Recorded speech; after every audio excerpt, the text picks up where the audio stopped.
Sono molti i veneti che in questi giorni stanno ricevendo da Equitalia l'ingiunzione di pagamento relativa al bollo auto del 2012. Nulla di strano, se non fosse che sono passati oramai 5 anni e in ballo c'è la cosiddetta prescrizione del debito, che dopo un certo periodo viene cancellato. Da Venezia a Conegliano, da Belluno a Padova, da Rovigo e Vicenza il problema è sempre lo stesso. Il debito è prescritto e quindi non si deve più pagare nulla oppure no, e quindi occorre mettere mano al portafoglio. I bolli diventano prescritti dopo 3 anni. Chiaramente se uno ha un bollo del 2013 bisogna calcolare la prescrizione del 1 gennaio 2014, quindi contare 14, 15, 31 dicembre 2016.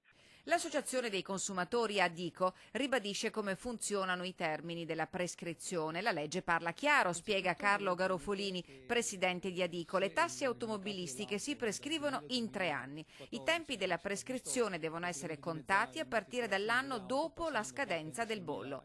Nel caso della tassa del 2012 la prescrizione si conta dal 1 gennaio 2013 e scatta dunque dopo il 31 dicembre 2015. Se in questo arco di tempo il contribuente non riceve solleciti o notifiche da parte della Regione, scatta la prescrizione.